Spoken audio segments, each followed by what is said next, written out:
Happy Halloween, everyone, and welcome to episode 60 of Around the Book podcast. We have week 10 of college football and week 9 of NFL this week. A few non football picks as well. We thought we'd be a little bit festive with our background just because tomorrow is obviously Halloween. You guys know what I'm dressed as? A winning fan. A Steelers fan. It's not like I dress like I was this going to say every 9-8. show. Dude, we're 6-2 at this point. If we do 9-8, at least say 10-7. You're right. At You're least right. give I me was about 10 to and 7. say. At least give me. Come on, give me 10-7, Dalton. You don't have to shit on my team that hard. Like, God, no. Yeah. I'm just butthurt. Yeah. Being a Raiders fan. Well, because I get that. I guess our gripes from last week. You have any gripes or anything you want to praise from last week? Since we're talking about being sad. Yeah, I got one each. All right. So, first of all, Luke Altmaier, you are the worst. The worst. Like, bad Luke Altmaier picked a terrible time to show up. I had my 4-leg college football parlay last week. Duke plus 12. Easy. Yeah. Oklahoma plus 18 or Oklahoma plus 21. Easy cover. Vandy covering 18.5. No problem. Easily. Illinois plus 21. I thought that. No problem. Too much. Even credit, late in the game, I'm like, oh, they're down 38-9. They got the ball in the red zone. Touchdown and 2-point conversion. I at least get a push. I'm still pulling in a decent amount of money. And what do? They get to 2nd and 9 and then incomplete. I hate Luke Altmaier so much, but I made up for any losses in college football with the NFL because despite everybody doubting my pick last week, we ate a big old bowl of dubs. Yes, the Browns did come through. Now, granted, I will say Jameis Winston tried his absolute damnedest to make it not happen. You got to give him credit. He played both sides of that coin. But he actually threw the ball. That's why they also won because of him. Oh, for sure. He fought for the logo on their helmet. No, yeah, he absolutely he was the reason they won. But it's just so funny that Jameis still tried to do the Jameis thing, and they just refused to oblige. Yeah, I mean, no, I don't want this damn ball. Get it out of my hands. Yeah, it is his nature. He cannot help it. And honestly, we love him for it. That's why it makes him great. At least the Browns are a real football team that does things now. Yeah, I mean, I was kind of just happy that I didn't have to hate watch Deshaun Watson anymore. But I guess I'll take it as long as Jameis serves up a couple easy ones to my team when we play them. But at least if it was Houston Watson, it would at least be entertaining. Yes, correct. But this Cleveland Watson is both an awful person and boring as hell to watch. Yeah. You could argue that he was about as bad a person as a player by the time that he got out of there. And that's not easy to do when you're him. It's pretty hard to even be allowed on the field and be that bad, let alone, match his off the field record. Let's just say that. Yeah. Alleged. Yeah. Alleged, of course. Yeah, whatever. I don't care. Alleged. Sue me, Deshaun. You don't have enough money to. You should have You have plenty of money. I was gonna say the Browns gave him enough money. Yeah, you could sue me. You probably have the cash for it. I don't have any money to give you, so I don't care. Yeah. So, Illinois was my biggest gripe from last weekend. I hated it. I don't have any gripes only because it's just my fault at this point. I've been slowly trickling towards mediocrity in both sides of things. So, LSU, I will say, pissed me off. LSU or OSU? LSU. Oh. Yeah. Oh, no, we got to talk about the biggest. This isn't even a gripe. I think I may have killed someone's career by making a pick. I think I may have ended somebody's entire existence. Yeah. Kyle McCord? Yeah. What was that? That's the Kyle McCord experience. This dude has been truly playing truly playing very well this season. like on at least on an individual basis. And I was like, you know what, Syracuse is like not great or anything, but like I think they can at least give Pitt a fight. And he throws 3 goddamn pick sixes in one game, and 5 overall. All I had to do was say his name. No one's even watching this half the time, and all you had to do was say his name, and all of a sudden it's like, oh shit, someone's talking about me. I guess I have to go fuck up for 4 quarters. Like, what was that about? That was like classic Kyle McCord. Like that was like, I'm sick hearing of this. Yeah, I don't even want to talk about it. Thinking about Kyle McCord actually makes me physically ill. Yeah. And that's why I'm like, you know what, Kyle, you've been doing pretty good for Syracuse. I'll give you some flowers. I think you can make it a close game. And then he goes out and serves him up 21 free points. Yeah. It's incredible. Even he was still able to beat Penn State last year. That's the sad thing. And guess what? I'm not super optimistic about this week. Let me tell you what. All right. Well, before we get into that, all right. Non-football pick, Shane, go ahead. Yeah, we have another one later, but we're not going to do that right now. Yeah, we won't talk about that one right now, but yeah. we'll get yours out of the way first. So I have some NBA futures here, specifically on regular season MVP, Rookie of the Year, Defensive Player of the Year. Anyone guess on that one? Jonathan Kuminga. Jonathan Kuminga is one of my options. I said him instead of the award. Most Improved Player and Sixth Man of the Year. So my regular season MVP is Giannis. I think that he could have a huge year for them, and he's going to have to, him and Dame both, if they want to continue to try to be relevant in the East. Zach Edey for Rookie of the Year, because he's probably the only one that's going to both play enough and put up enough counting stats the way this rookie class looks. Like, holy shit, this rookie class looks like ass.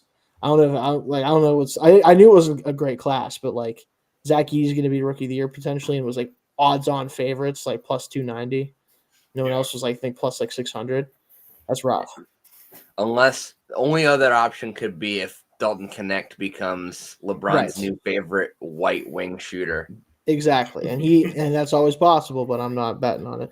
Obviously I have Victor as Defensive Player of the Year. I mean, I'm not picking against him until he proves otherwise. Jonathan Kuminga was my pick for Most Improved Player, because I think he's going to have to serve a much bigger role for Warriors. And I think the talent is there for that to happen.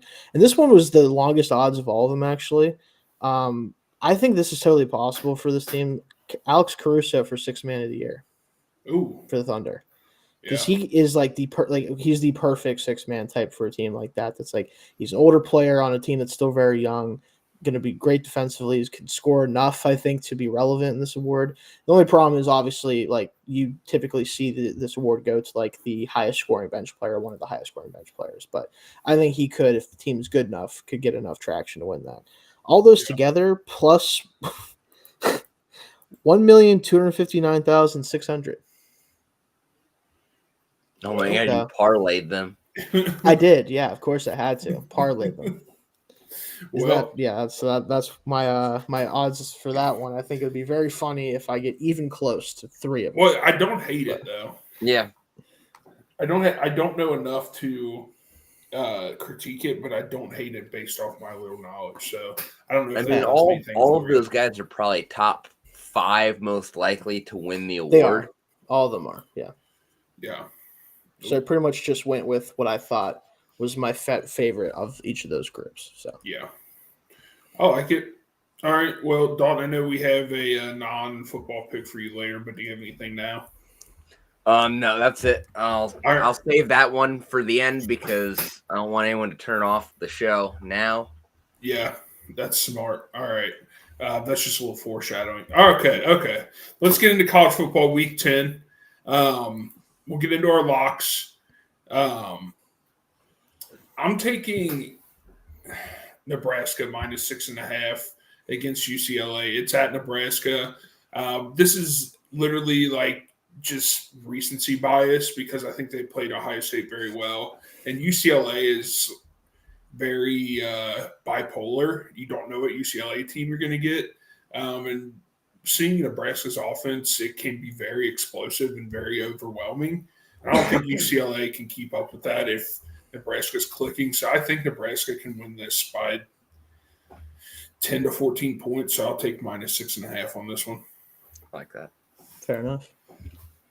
So for my lock this week, I'm really surprised by this line, but I'm taking Vandy plus 6.5 at minus 105 against Auburn. I know it's a road game. Vandy hasn't been great on the road.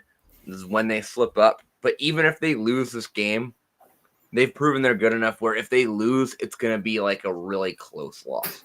Yeah. So I wouldn't be surprised if they win this outright. I actually thought about taking this money line. There was just another one that I saw that was a little juicier, but I don't hate this at all. Yeah, that game will come up later for me, so I definitely like that pick. My lock, I have Arkansas plus 6.5. Welcoming Ole Miss. I just don't trust Ole Miss. Simply don't. I think they are not so good that Arkansas can't make this a game and possibly even win it, honestly, in my opinion. But I think they at least make this a game, and I think that Ole Miss continues to show that they're just not quite the team that everyone was hoping they'd be this year and that they thought they were going to be this year. So. Yeah, I like that. And before we get into that, just a quick update. Yankees are currently imploding right now. It is 5-3. They are up, but they have had three defensive mishaps. A guy bonked one off his glove in the outfield, and Garrett Cole forgot to cover first base. Elite. Yeah, and Yankees posted. And then Freddie Freeman drove in too.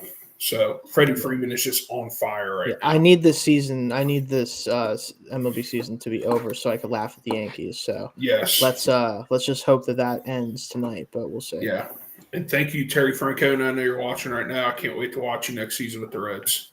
All right, our favorites. I know I talked shit on this team recently, and they maybe eat a shit sandwich after that week. But I like Indiana minus 7.5 against Michigan State, even though it's in East Lansing, and Michigan State has been playing way better than anyone expected this year. I think they're a very scrappy team.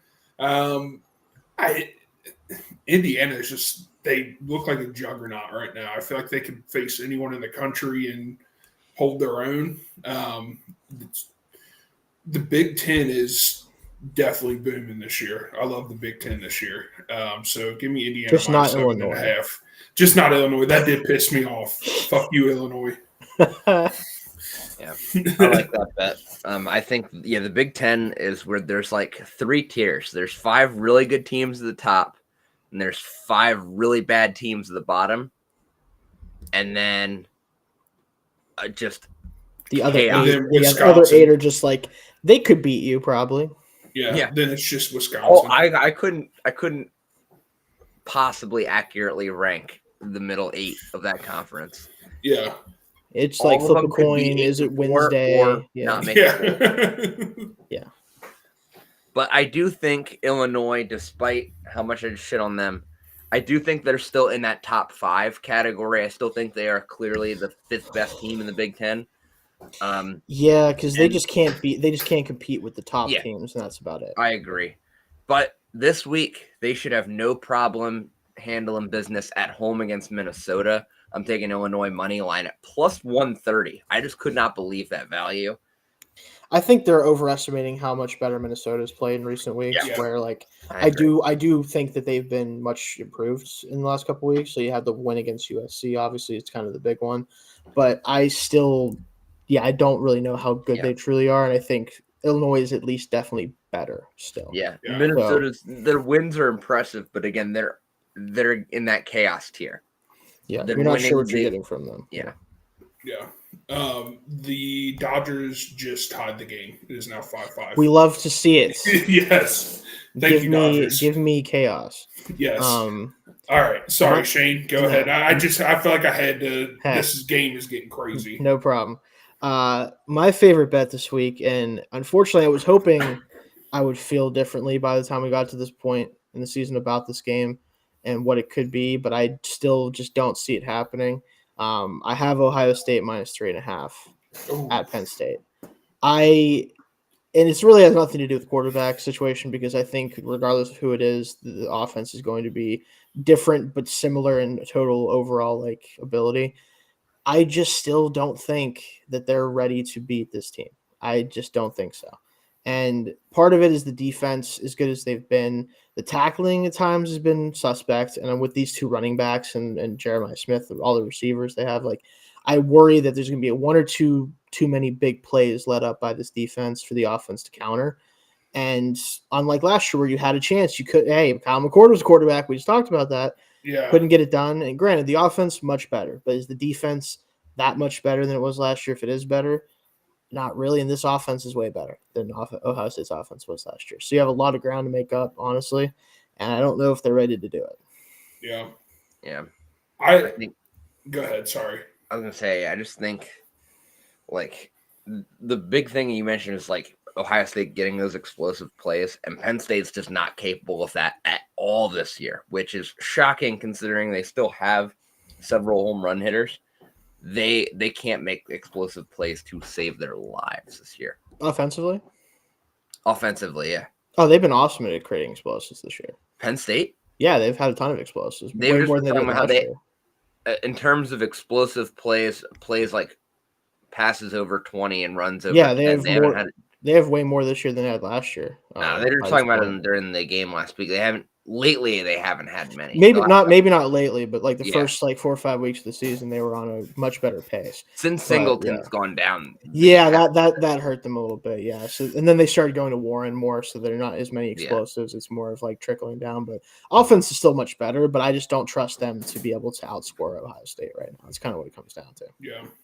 But my only concern with this game is Ohio State's offensive line has a few injuries, and then I don't know what it is with their offense. Something just feels like there's one piece like not tightened in all the way, or something like something's just not clicking. So I don't know.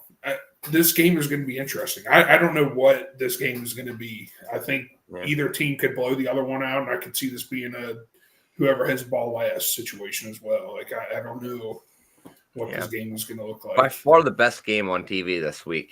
Oh yeah. What time is it at? Noon. Thanks, Fox. Yeah, love Fox for that one. Yeah. Sorry, all of our West Coast friends. There's nothing else. There's one other ranked game this entire weekend. It's terrible. This one in prime time. Rough week. I'm assuming it's on Fox or something like that. It's big noon kick. The Penn State Ohio State game. Yeah, it's big noon kickoff. Yeah, the only other matchup between ranked teams this week, I think, is like Pitt and SMU. Yes. Pitt and SMU. And speaking of that one, let's get into our underdogs. I'm taking Pittsburgh money line as my underdog at plus 220 against SMU. Two ranked opponents. Pittsburgh has just found a way to win. I mean, they just have that factor in them where they could be down 10 points with 5 minutes left, and somehow they're going to squeak out a 1-point win. They're going to get a safety somewhere. They're going to do something crazy to get the win here. I don't think it changes this week. Give me an undefeated Pittsburgh team of plus 220. I like that. No I am going around in the. What's that? I was just saying, no comment. No, I'm just kidding. Go ahead. I'm sticking in the ACC as well this week, and I'm going back to the Miami well. Yep. I don't trust them. I knew it was coming. I almost did it too. They beat Florida State last week. This is like my third time trying this, but I'm taking Duke money line at plus 850. I've never bet something quicker in my entire life than jumping on this. I mean, Duke played SMU tough this last week. I don't think Duke is that far off from Miami. And also Manny Diaz revenge game. Important to note. And yeah, I don't trust Miami to go undefeated. You know, I mean, it is so difficult in college football to go 12-0. Even if you have and just statistically, if you have a 75% win probability, on an average win probability of 75% for your entire schedule, the odds of you going undefeated are 3%. Yeah. It's like, it is so hard, and Miami is not a team that I think is capable of running the table. They are just way too vulnerable. This is the week it happens. I like it. I don't have that as my underdog, but I do have that on my parlay. but not the money line, just plus 20.5. Because I'm like, what? Oh yeah, that's an absurd line. Yeah, plus 20.5. Yeah, I have that in my parlay as well. What the hell are we talking about? But Yeah. no, mine is actually Vanderbilt money line. That's why I brought when you talked about Vanderbilt. Like, I do think that they could win this game. I really do. Obviously, Auburn is one of the college football teams of all time. That's kind of what I have to say about them. And Vanderbilt is just fun. They're more fun. I'm going to take the team that's more fun. That's kind of what it comes down to. I was really hoping they were going to beat Texas because that would have been so funny for Georgia to beat them and then Texas to lose to Vanderbilt. They only lost by 3. I know. That's what I'm saying. I really wanted them to. I'm like, dude, that'd be so funny. Like they're a legit team in the SEC. I was going to say, do they have an play. Injury this week? Do they have an injury to a big guy this week? Not Because that I I'm was aware of. shocked at the odds on that money line. I think they're still waiting for them to turn into Vanderbilt, and I just don't think it's happening. Yeah, what is that money line at, Shane? Plus 210. Yeah, wild. So yeah, I think the line was like 6.5 or something like that. Yeah. Yep. That's what I So got. yeah, that's what you said. I think that's what you had at. So yeah, I'm taking that. Like, sure. Yeah, Auburn. Yeah, can Auburn win this game? Of course. Do I feel confident they're going to be the winner of this game? Not really. So I'm taking the team that I think gives me money in that case if they can win. So, dude, I love all of our underdogs. I'm probably going to parlay those. I'm not going to lie. That would be a fun parlay. Yeah, I think I'm going to do that. Because what happens is Duke hits that, like they get that to happen, and we all like jump for joy, and then somehow Vanderbilt gets crushed. Yeah, or Pittsburgh gets destroyed. obliterated. Yeah, that's like, God damn it. But yeah. All right. Any other? So your guys' parlays. Let's hear the college football parlays. So I got another 4-leg parlay with that odds boost again, and I got Duke plus 21, Illinois plus 3, Vanderbilt plus 6.5, and then I also added Florida plus 16.5 against Georgia. Florida's playing decent right now. And I just don't trust Georgia to be capable of really blowing out other SEC teams right now. Yeah, doesn't seem like they're capable of doing that right now. That's but I got that with the odds boost. Without it, it's at plus 1258. With the odds boost, plus 1888. Nice. I got a 6-legger. I knocked it down from 7 because I keep missing. Or I was missing them by like 1 or 2, and then I just started getting obliterated. I'm like, gotta switch it up. Guys, change things up a little bit. Ohio State obviously minus 3.5. Already threw that one in there. Duke plus 20.5. Arkansas plus 6.5. I have the Indiana minus 7.5 in there too. I think it was a Casey that made that bet as well. Yeah. So Casey. I got Pittsburgh plus 7.5, and the Vanderbilt money line is in there too. So that one, 6-legger plus 8,058. Dude, I'm shocked at how high those odds are for that. Yeah, honestly. That damn, dude. I'm loving our college football picks this week. You know what that means? Yeah, I know. We're about to get our ass handed to us, guys. I know. Oh, yeah. especially look at my record, 14-22 in college football. Do not. I'm trending that way. Dude. Yeah, I'm struggling right now in college. I'm at 500 NFL. I'm excited about that. I'm down 10 units in college football, trying to get it all back in 1 week. Probably just gonna add to the losses. That's all right. The only way I dig out of this college football negative is going to be very degenerative. Massive straight. I should not do that. Yeah, massive. Not doing that. Too, but all right. NFL Week 9. We are halfway there. Are we living on a prayer as well? Yeah, like. Whoa. The NFL is weird. There are so many. NFL is weird. There's so many. Embrace the weirdness. Yeah, it feels like there's like 3 teams out there with like 6 wins, and then there's like 100 teams with 4. Like it's very weird right now. There's somehow my team is one of the 6-win ones. Yes, so be happy about that. I don't know, probably. Yeah, like I feel like every team still has a chance besides like 2. There's like. Even the Patriots, like somehow, can pull themselves out, and they're frisky a little bit. But they are frisky right now with Drake May. Like if May's healthy, especially if he can, if he's good to go. So, NFL. I don't know. Keep being you, NFL. I guess. I don't know if you guys saw this real quick, but when May came out of the game, at first, like the graphic was just like Drake May injury, head, Yeah. And it's just like, you know what, Drake, I'd leave the game for that too, probably, Yeah. considering I play for the Patriots. I'm not sure if I would really rather stay in the game. But yeah, that was funny. I'm like, is he okay or is it that? I don't know. Yeah, I don't know. dude. I mean, he beat the Jets, so I mean, Yeah, he did Yeah. beat the Jets.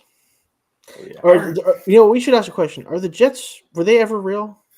Were they a real football team?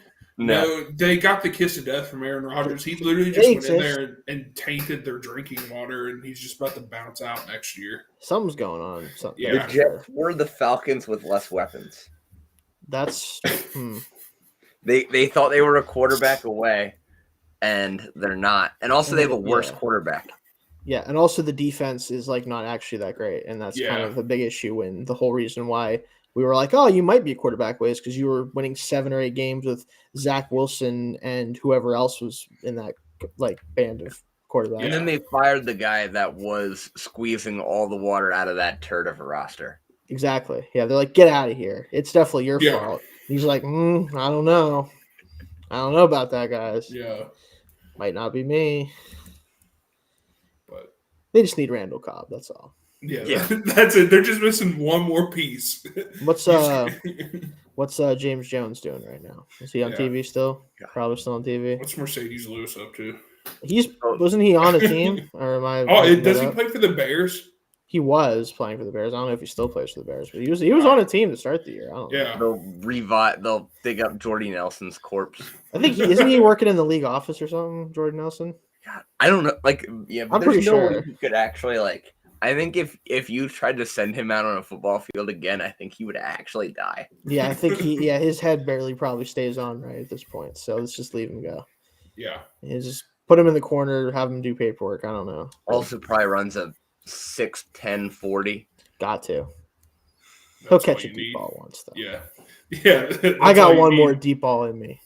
God, You just he got to was get so down there, short, and man. Rodgers will somehow find you. Yeah. All right, so let's get into our locks for this week. I'll start us off here. Speaking of the NFC North, I'm taking the Detroit Lions -3.5 against the Green Bay Packers. When you have a team that can score like 30-something points with a quarterback only throwing for 28 yards, That's the funniest game That I've seen in a long time. was I I don't even know. Came out on a heater, was absolutely dropping dimes to Calvin Ridley, and then you look up and they're being Yeah. outscored by 40. It's like, Yeah. what happened? What's going on? He had 2 touchdowns and 28 yards, and then they had it was like 30 or 40-something points, and it's like, what is happening right now? No, it was truly incredible. I was like, Yeah. what is happening? I thought he got hurt, and they were just like running the shit out of the ball for a second because I wasn't watching the game as much. I was just like seeing Yeah. highlights a little bit. I was watching Red Zone, and I would just see the Lions have the Yeah. ball every 30 seconds, and I'm like, what's Yeah. going on? It's like, what the What hell? happened? Why are the Lions back on the 3-yard line again? Calvin Ridley has how many yards? What yeah. happened? I don't know. So, That was- yeah, I'm taking the Lions -3.5, especially if Jordan Love's not playing for the Packers, even though the Packers seem to be better with Malik Willis for some They do reason. seem to be. That's So everything is screaming that this bet's going to lose, but I have to take it. Those are the ones you love to take as your lock. Yes. I like that. So I'm taking Washington -3.5 against the Giants at -108 because the Giants are not a real football Yeah. team.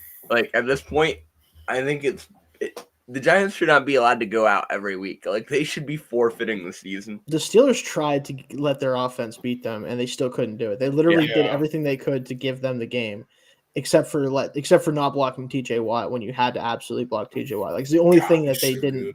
That the Steelers defense did right was like somehow get him on a one-on-one, and that was it. Like everything else, they're like, we're just gonna not guard the screen pass. We're just not gonna tackle Tyrone Tracy like he has the plague.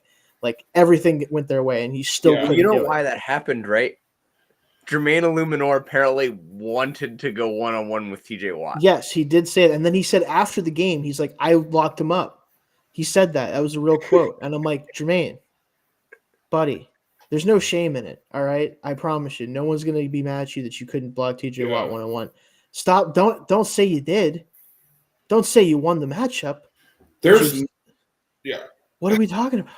There's no tackle in the NFL that is asking to block TJ Watt one-on-one. Yeah. I don't care if it's Trent Williams out there. Like, no Yeah, one like- wants to do that. Why would you want to do that? Like, it doesn't make sense. That's just bad game planning. Like, what are you talking about? And then meanwhile, Alex Highsmith is like, I'm just going to get a pressure every 10 seconds because Daniel Jones doesn't see me coming for some reason. I just love it. Like, that was who they, and of all people to put one-on-one with TJ Watt, it's a journeyman right tackle who's notoriously bad. Yeah. Well, one man's trash is another man's treasure. Congratulations. If you're the Giants, bad journeyman right tackle is the best right tackle you've had for a while. Yeah. So I guess there's that. Yeah. I was so happy when the Raiders did not re-sign him. Yeah. Yeah. Not great. All right, Shane, what's your line? Well, this one just stared me in the face, and I'm like, yeah, this is the game. Bills -5.5. Welcoming the Dolphins into Buffalo. This is where the Dolphins season really truly ends. I think that they get bodied really hard, and I think that they're sitting at 2-6, and they go, all right, I guess this is it. Yeah. And then we either see them realize that and maybe try to get rid of some stuff, or they keep sending their quarterback out there every week, who, frankly, I don't care if he's good or bad. I don't like watching it. Don't like it. Don't like watching it. Whenever he took off in that game at one point and he slid, I'm like, thank you, please. Please do that every time. Wait till as soon as there's somebody within 10 yards of you, please just go down on them. So I just want to see it, and just that way maybe they let him take a break the last few weeks of the season or something. I don't know. But yeah, so that's my lock this week. Yeah, I like that. The Dolphins have Tyreek has just wasted prime years of his career down in Miami. But yeah, but he's also had a lot of success. He has. Oh yeah, he's had a ton of individual success. Yeah, he has. But I think he was going down there thinking that they were going to be like the Chiefs of South Beach, and that just did not happen. Well. Yeah, so let's move on to our favorites. I have to take the Colts +5.5 against Minnesota with Joe Flacco taking helm. Joey Flacco. Yeah. And Joe Flacco, we believe he takes any NFL team anywhere they need to go. And Minnesota is slowly declining. I think offenses are starting to figure out the defense, and their offenses, and the Minnesota offense is still good. Sam Darnold is kind of coming back down to earth a little bit. And the Colts are just scrappy. I don't get it. Even though their team should suck, they still just know how to keep games close. And with Flacco, give me +5.5. Didn't the Vikings do this last year, 2 years ago too? Yeah, they did. I alluded to that last week. So I kind of expected this happen. If you're the Colts, by the way, I'm just gonna say this. I understand watching quarterback go out there and go 14 of 30 and 10 of 32 and all this other stuff. I know it sucks, and I also know he called himself out of the game for a play, which I honestly don't even know how much I care, but it's just so weird. You know what I mean? I don't really know if I feel strongly about it, but I just don't I didn't know what to even say about it because I'm like, what do you mean he took himself out of the game for a play? Yeah. And I'm like, especially because they handed it off. Especially because they handed it off. It's like you couldn't have handed the ball off if you just need a second. You don't have to run with it. They could have just been like, hey, coach, call a run play for this real quick. It was just a weird moment.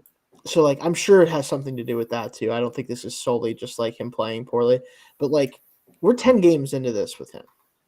If you weren't willing to kind of play out the string a little longer than 10 games with it, that's kind of not great. I get it to a certain degree because Flacco gives you a way better chance to win games. I totally understand that. But does it matter if you go 10-7 and get absolutely shit stomped by whatever 1 or 2 seeds you're going to play? I don't think it does. At least me personally. Yeah. But that's besides the point. I don't know. Yeah. What I liked is the tweets from Dan Orlovsky and Chase Daniel this week that were like, the tape on Anthony Richardson looked significantly better than the stat line. Significantly. And it's true. Chase Daniel, Yeah. in my opinion, Chase Daniel too. thing. Yeah, he had three drops in the first possession or something like that, or in the first quarter. Yeah. It's like, even if he's significantly better, we're talking maybe 15 of 32. Yeah. Maybe 50, maybe 16. The thing I noticed, though, to his credit, as far as in this game, completion percentage wise, is I think he understands. He's like, I'm not hitting the layup, so fuck it. I'm throwing this bitch everywhere, all over the yard, and if it doesn't get completed, so be it. And he was trying some hard ass throws, and he got a couple that should have been completed, admittedly. So like it could have been a lot better, but it is just the fact it's like when you play like that, there's so much, and we talked about like so much boomer bust, and it's usually bust. You can't win in this league playing like that. That's my point. So like if they're not going, if he's going to play like that because he isn't willing to try to get better at the other stuff, or if he just can't be, then again I understand the like pulling the plug on it, but like that's a really bad indictment of an organization that took a quarterback that clearly needed a ton of reps and a ton of time to even have a chance to develop. And we're 10 games into it, and they're like, listen, it just sucks. It sucks. Like, he's kind of proven already, though, that like even if he does like really turn things around and get significantly better, his ceiling is Jameis Winston. And yeah, that's my point. Like again, if that's their decision, it's their decision. But it's just like that's tough sell. If you're 10 games into a quarterback that's 22 and has these tools, and you're like, I'm out. Because like you look at his first 10 games versus a lot of quarterbacks that are in his ilk, it's not that much different in terms of like looking at statistically. But the completion percentage, I think, is but naturally that's like the worrying part for sure, because he's not hitting the easy stuff. But, like when you're not completing a third of your passes, like it's unacceptable. Yeah. So, but what's your did you do your favorite yet, Dalton? Mine this week, I am betting on the friskiest game perhaps ever between the Patriots and the Titans. Give me Patriots money line at plus 150. I just love the value on a game that I think is a complete toss-up. I mean, both of these teams are they're not good, but it'll be fun. It'll be a funny game. You're going to see a lot of sacks. And it's going to be rough, but who knows what's going to actually happen. That's my upset pick. Because I'm like, I'll take an upset pick for two teams that are bad. Give me the team that they think isn't going to win, because I'll take the plus money on it. Yeah. Like, especially because I think the Patriots, the thing is, the Patriots aren't good, but I think that they are sort of a real football team right now. Yeah. I don't think the Titans are a real football team. Like, they certainly didn't act like one last week. Like, all respect to my boy Mason Rudolph, but like outside of a couple big plays, like he was just like, I'm throwing this bitch all over the place. I don't give a shit. Too bad. If I throw 2 picks, it's fine. Who cares? So I'm playing for the Titans. And I respect that. But that's not real football. That's not serious football doing that. You know? So I'm going to go ahead and just take the team that I think is a little bit more serious. Yeah, I mean, what else is he going to do? Hand the ball off to Tony Pollard and Tyjae Spears? Probably. I don't know. Who are those real NFL running backs at this point? Pollard's been all right, but my favorite bet that I have, that's my upset pick. My favorite bet was here it is. Falcons minus 2.5, because the Cowboys are teetering on being an unserious organization themselves this year. Yeah. And I just want to see them really wallow in it. You know what I mean? Like, lose to the Falcons, who are themselves not really, like, I don't still really know how I feel about the Falcons, but I definitely feel like I'm more confident about the Falcons' ability than the Cowboys' ability at this point. Yeah. Like, it just kind of feels like it just ain't going to happen for the Cowboys this year. And like, you got cornerbacks, and I guess they've buried the hatchet from what I saw today, but you have cornerbacks coming out after the game and telling a reporter he can talk to these nuts, which is awesome. I mean, that was top tier. That was elite by Trevor Diggs. Admittedly, awesome moment, but when that's happening, probably isn't going super well for you. Yeah. So. Yeah, I mean, Dak did say he wasn't going to let the Cowboys fade away this season. So, I mean, if he can't win this game, He said he's not going to let them fade away. That's what he said. He said they did an interview like the day after the Niners game, or it may have been after the Niners game immediately, and he said, "Trust me, I'm not going to let the Cowboys fade away this season." Kind of like, I think it's nice that he thinks he has a choice in that matter. I don't think he's the biggest problem by any means, but he's not. He's also not doing shit about it. I'm hating no. Like he could try all he wants. Yeah. It's not going to happen. But he should have had not 3 getting picks. away even mean. They go 10-7 and get knocked out in the first round of the playoffs again. Yeah, like I don't know. That's it. What's crazy is like they can still make the playoffs this year somehow. Like, oh yeah, as shitty as all these teams are, like almost every team has a chance to make the playoffs this year, except for like the Panthers. So like.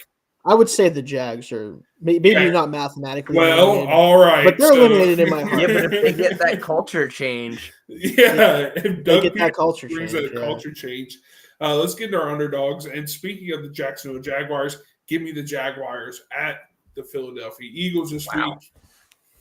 Philly is definitely picking it up. They did what we thought they would to the Bengals defense that is like lacking pass defense or pass rush like no one's business. And Jacksonville, as much as they suck this year, I still can't stop believing that they have 1 or 2 games in them where they can give us flashes of previous Jaguars teams over the past couple seasons. So I'm taking the Jaguars, and I'm only taking this because it's at plus 290. And I think for an underdog in the NFL, that's pretty good odds without getting anything too crazy. And Philly loves to lose games like this. Philly sports or Philadelphia Eagles love to – I said the Phillies because I'm like watching this baseball game too, trying to like – but Philadelphia they just love to lose games. And I just hate Sirianni. So give me the Jaguars plus 290. We love a hate bet. In this household. Yeah. So. Doug Peterson revenge game. Yeah, Doug. You see, I didn't even think about that. Doug Peterson revenge game. He's like, I won you guys a Super Bowl. That MFR hasn't. I feel like this might, instead of being a revenge game, Casey, this may be the game that ends his tenure with the Jaguars more so than a revenge. Hey, and you know what? He's going to give him a culture change. He's making good on his promise. That's true. I'm going to change the culture by piecing out. Bye-bye. Yeah. So, 290 is good, like pretty good value for an NFL game. I'm going plus 340 with Broncos money line against Baltimore this week. I love this value. And like you said, Casey, it's been a weird year in the NFL. Yeah. And we got to embrace the weird. And how weird would it be for Baltimore? Actually, it would be kind of typical for Baltimore to just drop 2 games back to back that like they shouldn't lose. Yeah. Because what they do, they're kind of streaky like that. Also, for whatever reason, whatever Sean Payton and Bo Nix got cooking in Denver is working. I don't know why it is. It doesn't. I mean, I have a guess as to why, but I think it's primarily the fact that they played 2 organizations who should be relegated to a different level of competition. But if you can get it going against those teams, you at least have some confidence going into this game. Yeah. Yeah, to me, like, I don't see that these teams are far enough apart to warrant these kind of odds. I think that's the biggest thing here. But yeah, I'll take a flyer on Denver this week. Who knows? Who knows what's going to happen? Yeah, you know what? I'd love to see it happen, of course. But I also Deontay Johnson is a Raven now. I don't know how much to feel about that. I know, and as a Zay Flowers fantasy owner, not a fan. Yeah, well, not sure what how has I'm he supposed to been feel about doing it. for you the past few weeks, anyways? Who, Flowers? Yeah. Hasn't he been on like 100-yard streak for a while? He's carrying my keeper team right now. Oh, really? The only reason, I mean, he's the only good wide receiver I have. Fair enough. Never mind. I look stupid. I thought. well, Deontay, though. Also, my team's terrible, by the way. So my team sucks too. My team sucks, but no, I think the The Ravens are weird because their defense just isn't good. Straight up isn't good right now. And I know part of it is injuries because corners are out and everything, but like they're not playing without McDonald there. They're just not the same. It's just at the end of the day they're not. And I think until they get that figured out, or if they do get it figured out at all, it's going to be rough sledding for them. So I think that they can certainly lose to pretty much anybody. We already saw them lose to the Raiders. Already saw them lose to the Browns last week. Yeah. And their offense is not going to be able to carry them this week. Not with that defense, I don't think so. So yeah, No. so like I get it. 23-20 Denver. I feel like is a very realistic score. Yeah, I don't blame you. My upset pick was the Patriots beating the Titans. So again, like kind of cheating a little bit, but I'll take plus money when I can for something like this. So that'll mean that Mason Rudolph has an all-timer. Yeah. Incoming 3. Is it even? Are they gonna let Levis go back out there at this point? Is he benched or is he just hurt? Still? You might as well. I don't know, honestly. Because I'm like, wait, why is Mason back in there? It's like, well, his shoulder still hurts. It's like, why did he play then for a minute there? Like, what was going on there? So, but either way, honestly, maybe more so if Levis isn't there. Maybe I can get myself a defensive touchdown again. I don't know. But yeah, that'd be a good bet. All right, so you guys have your parlays for the NFL. Oh yeah. Before we get into our touchdown parlay, so kind of piggybacking off of Shane, your Buffalo pick there. I'm taking. Was that you, Shane? Yeah, took Buffalo. Yeah, I'm taking the Bills. I got them at -6 against Miami. Okay. I just think this is probably the week things really unravel for the Dolphins. I'm just like we talked about last week. Are we convinced that the Dolphins are actually a good team even with Tua? Certainly not. Yeah, I don't see it. And then I'm actually sorry, Casey, but I'm taking the Eagles -7.5. In my parlay. I just can't help it. The Jags are just so bad. Yeah, they suck. That's why I'm taking them because the NFL has just loved underdogs this year. Yeah. And then while the Browns were a nice story last week, I don't see them continuing this with Jameis Winston. I'm taking the Chargers -1.5 against Cleveland. Yeah, I think they're going to be a very week-to-week team where it's like, yeah, they could win against really anybody, but they also might lose to everyone. So, and the Chargers are a team that play really safe football.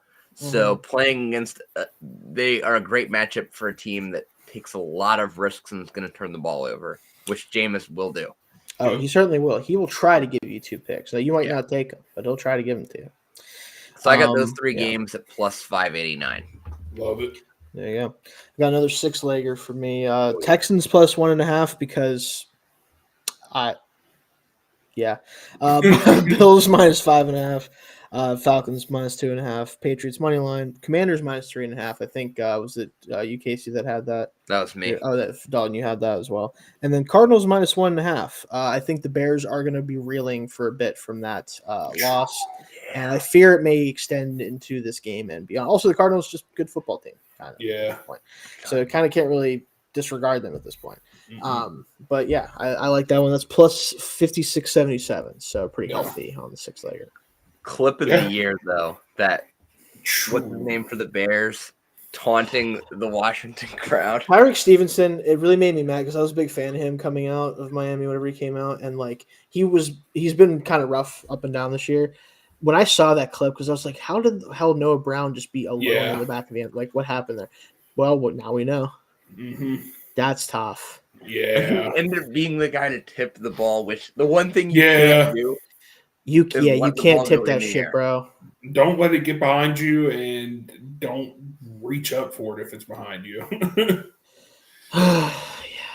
Bears fans, they find new ways to disappoint their fans every year. Yeah, but it was fun for NFL fans. I mean, that was awesome. Oh yeah. Signature Daniels magic. To just let them take 15 yards like that.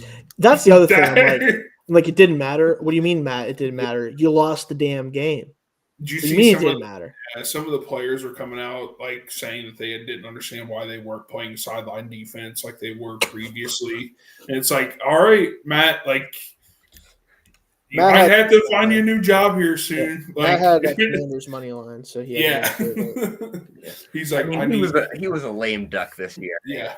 He's Yeah. like, I see the writing on the wall. I need to make my money now. They were hiring an offensive guru next year to be their head coach. I was pretty sure. I'm pretty sure that right after that game is the report that came out that Ben Johnson wanted to go to the Bears and that they didn't fire Eberflus. And I'm like, that feels like someone's been waiting to drop that news for the right moment. Yeah. You know what I mean? If that's true, like they've been waiting for the right That's just time. salt in the wound And they're like, for- Hail Mary loss, boom, Yeah. publish it. We're doing it. So, Yeah. All right, let's get into our touchdown parlay. We were one off last week.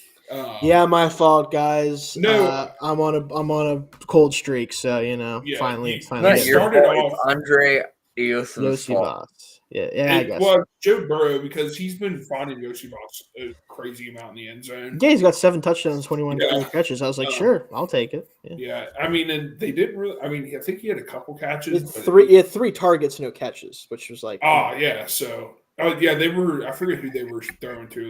Like, not him. yeah, not him. It wasn't even Jamar or T really either. I think it was I don't know. Jermaine Burton had a big catch, Yeah, but not for a touchdown. He had but he had a few catches. So those are usually Yossi Boss catches. So I don't know what was going on there. It's the Bengals, so Yeah, it's the Bengals. All right, so this week I did a last minute switch. I'm going Puka Nacua. Puka. They tried to get him in the end zone last week. Dude's a dog. And I'm really scared for the Niners to play them later this year because our secondary is just going to get ate up by him. So, yeah, I'm going Puka. Fair enough. I'm going back to that Chargers Browns game this week. I'm taking J.K. Dobbins. Only has 2 touchdowns this year, but he's got a lot of carry volume. Yeah. Or he only has 2 rushing touchdowns, anyways. But I think he has a couple more. I think he has 1 or 2 receiving as well. I think But so, yeah. He gets a lot of volume, and this is going to be a game where I do think the Chargers are running the ball a ton, and I think they're just going to feed him, and he's going to find a way to get in. Yeah, I love it. Yeah, fair enough. Mine is Drake London. Kind of trying to take it a little easy because I've been getting a little crazy with the picks, and it was working for me for a while, but I think I lost my mojo there. London obviously been really good for the Falcons this year. They're facing the Cowboys.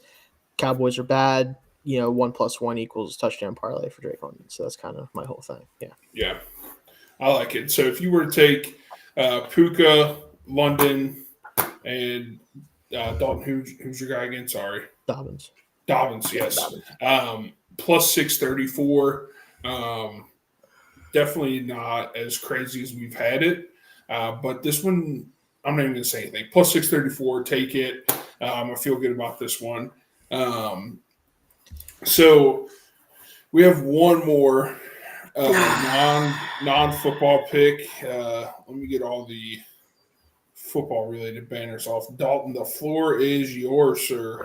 So We are 1 week away from something special, so I wonder what this is. So, yeah, presidential elections coming up. Gotta No, bet is on it? Who's running? Not me. Unfortunately, a little late on the value for this pick, but I am betting on, just very clearly betting on Trump at minus 205. Just looking at the board, I was looking at the 270 to win map, looking at the polls lately, and there's just not much of a path for Kamala. Looking at the blue wall, I mean, I think she'll still probably win Minnesota, Wisconsin, and Michigan. But looking then at but Trump's taking Ohio, and then there's one more state up there we'll talk about in a second. Looking down to the southwest, I think Trump takes Arizona still, and Kamala holds Nevada. I don't think that's going to change. The other spot where they could make That's up good for your ground Cardinals, would be Ben North Shane. Carolina, where Kamala can make up ground is North Carolina and Georgia. I don't see those flipping. I just don't know if now is the time, especially with a Democrat administration over the last 4 years, because people tend to vote for change. And I think those are states I could see flipping in 2028 after 4 years of a Republican president. But right now, the way the current electorate is, I don't see it happening. Which, in that case, that puts Kamala at about 257, Trump at 262, and the whole ball game would then come down to Pennsylvania and its 19 electoral college votes. And I just don't see. I don't think Kamala has the same vibe that Joe Biden had. That really was what allowed him to take Pennsylvania from Trump last time. Because Pennsylvania, it's very much a Trumpy state in the sense of the culture war. It's very culturally conservative right now, whereas a moderate Democrat that's like Joe Biden really sells very well. Even though policy-wise Kamala might not be that different, the vibes just aren't there. And I think you're seeing it a lot. Why, like, a big sign to me that something's changing in PA is that Trump is campaigning hard in central PA and in western PA. Whereas, I'm aware, unfortunately. So yeah, which tells me that those areas are actually back up for grabs this time. Whereas in 2020, everyone was sinking their chips into Bucks County, Delaware County, and all the Philly suburbs, because that's what it came down to, because Biden had Western PA locked up. And I really think that tells you a lot about where Pennsylvania is going. And I think Pennsylvania is going to flip for Trump this time. And so the value is not great, though, on Trump at minus 205. But one way you can kind of boost that value up is I don't think you can parlay them depending on the site you use. I use Bet Online for political bets.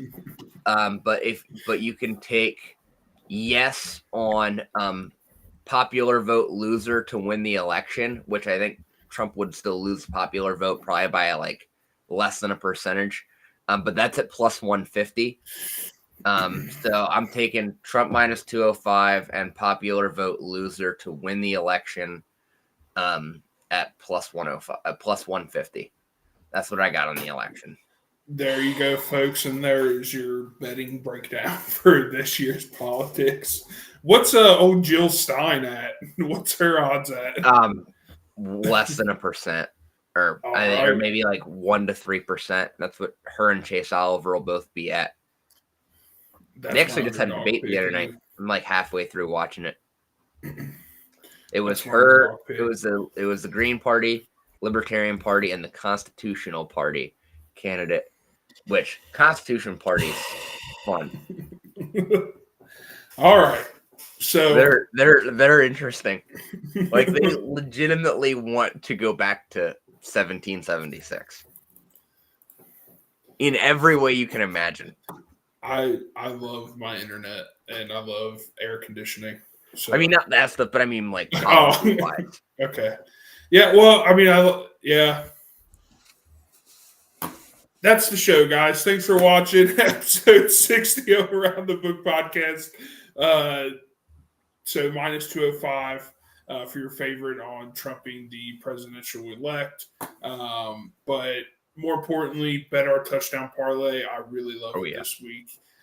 Plus 634. Yeah, plus 634. You don't have to worry about paying taxes on it unless you're a millionaire, like I know all of our listeners are out there. So let us know if there's any bets we should be taking. Let us know if you follow anything we have this week. Good luck to Jets fans tomorrow. I can't wait to laugh at you guys. Thank you all. Enjoy your